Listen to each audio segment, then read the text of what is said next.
What's up, guys? How's it going? Just on my way to the office here. Got to make sure the seatbelt's on and stuff. So anyway, listen, I got asked today when I was leaving for the office if I thought my opinion on the Bitcoin ETF and whether it's going to get approved or not. So I said I would do a video on it and let you guys know my thoughts on it and all that fun stuff, because we've got, some people saying it's going to happen, 90%, 99%, 100%, whatever. We've got some people saying that it's not going to happen, that, I guess SEC had sent in a request for more updates yesterday or last night, and within 3 hours, all of the applicants had responded with their updated, information on the applications for the SEC, which shows me that, all parties involved, including the SEC, are trying as hard as they can to get this done as quickly as possible before tomorrow, right? Now, I don't think that the SEC is trying to delay. Some people are saying that they are. I don't think that that's true. They wouldn't be working this hard just to delay everything, right?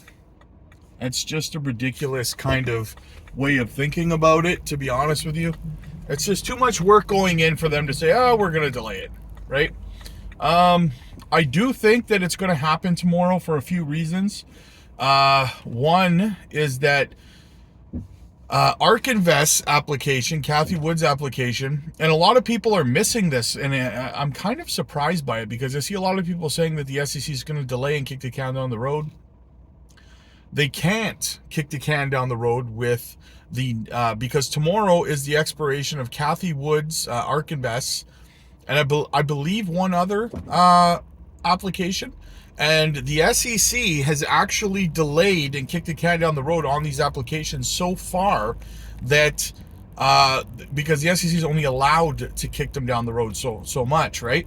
So the SEC actually cannot delay the ARK Invest application for an ETF. They have to decide tomorrow whether to approve or deny. It's not an option for Gary to delay it. It's not an option. I don't know why some people are missing that point, but they are, right? A lot of people are saying, oh, kick the can down the road, they're going to delay it. They can't, okay?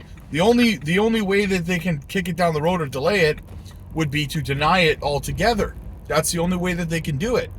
And if the SEC denies the spot Bitcoin ETF application tomorrow, they're going to get 13 lawsuits dropped on them the next day. If you think for 1 second that every single applicant out there, BlackRock, Fidelity, ARK Invest, and so on, if their lawyers, if you think that their lawyers don't already have the lawsuit paperwork already in order, ready to be filed in the eventuality that the SEC denies the application, you are mistaken. Look how fast it happened with Grayscale the first time, right? The SEC denied it the last time they denied it when that case came about with Grayscale. The next day, Grayscale filed the lawsuit. They were ready for the denial. And if you think that all these hedge funds, all these institutions right now, the applicants are not ready with their paperwork in order, ready to file lawsuits against Gary and the SEC for denying again, you're mistaken. So in saying that, Gary has been painted into a corner here, because as much as he would like to deny or delay, right, he can't, because he just lost in court to Grayscale for this exact reason. And if he denies and 13 applicants sue him simultaneously, he will, by de facto, lose 13 lawsuits at the same time, right? How is that going to look publicly, not only to Gary and the SEC, but to the Democrats who Gary's working on behalf of, right? Like, Can you imagine the devastation that would happen if Gary lost 13 lawsuits in a row, plus the ones he's already losing? They've got 2 current active lawsuits in that are active against Coinbase. They've got one against Binance, and they're losing these cases too, right? So Gary's painted into a corner, to sum it up, right? He has to approve these applications. That's why the SEC has been working so diligently to make it happen, because they don't have much of a choice. And when you really take into consideration, Gary Gensler has posted on on X twice, once yesterday, once today, warning people about crypto, right? Telling people, oh, don't FOMO, right? What does that look like to you? To me, that looks like somebody who just lost an argument and is pulling a temper tantrum and posting online like, oh, I lost in court, I have to do this, but don't buy. He's trying to convince people, don't buy it, right?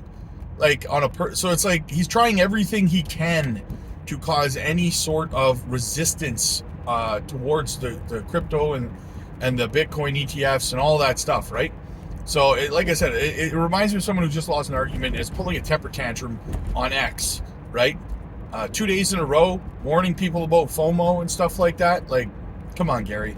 You look sad, you look pathetic, you look desperate, like someone who just lost, right? So, my prediction is an approval, a bunch of approvals, like a handful of them. What I'd be interested to see is which ones get denied and what the reasons are for them denying them. I'm wondering if maybe Gary is going to deny Grayscale's because he lost in court to them, and using the rate, their fee as an excuse, because Grayscale's fee is significantly higher than everybody else's. I think they're like 1.5% or something like that, and everywhere else is like 0.5%, 0.7%, stuff like that, right? But Grayscale's is like largely, it's almost double what everybody else's is in terms of a fee. So I'm wondering if maybe Gary will deny them on that premise or something. I don't know. I don't know if he can on that premise, but I'm just speculating here, right? So don't shoot me down in the comments, but I'm wondering if Gary pulls a quick one on Grayscale, because it's because of Grayscale that this is all even possible, guys. Let's be honest, right? Because they sued the SEC and won. That's why this is all possible. So I'm wondering if Gary says, okay, we're gonna give the spot Bitcoin ETFs. However, Grayscale, you're not going to be able to participate. And then I think you'll see another lawsuit from Grayscale. But the damage will already be done, right? You think Gary cares if he gets sued again by Grayscale? And even if he loses to that one case at the end of the day, because the damage will already have been done to Grayscale, right, at that point, because all the other ETF applications will be active, and by the time that court case runs its course, whether it's a month, 2 months, 3 months, 6 months, whatever, all the other hedge funds and applicants are getting their fees and getting people on board that whole time. So it would be interesting to see how Gary, because Gary is a bitter, small, tiny little man that has an ego that just won't quit. So I guess we'll see what happens. But I think that the ETFs will be approved beyond a shadow of a doubt, in my opinion. Be interesting to see how things play out. It'll be fun, but the market is about to go absolutely ballistic, guys. We know that 88% of financial advisors have said that their clients are waiting for the Bitcoin ETF to be approved before they get in. So there's no way mathematically that this could possibly be already priced in my opinion. And on top of that, guys, since January 1st, there have been $3 billion worth of USDT minted since the 1st of January. That's just in a week, right?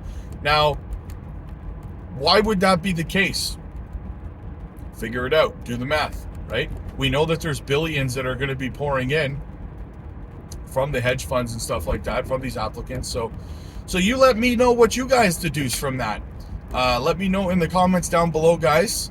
Smash the like button, smash the subscribe button, guys. We keep you on top of the latest news and topics as they unfold in crypto. And yeah, make sure that you hit the join button to become a member, guys. Support the channel. It's only $4.99 a month, and you get members only content over there, micro cap gems before they pump hundreds of percentages. We've been knocking it out of the park, guys, with our calls on the micro cap gems lately. Like our members are making money hand over fist with the opportunities that we're presenting them here.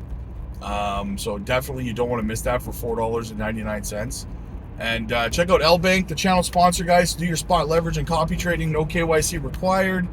And join the Discord, guys. Join the conversation. It's absolutely free. And yeah, it'd be nice to see you guys over there. So anyway, like, subscribe, and I will see you guys in the next one.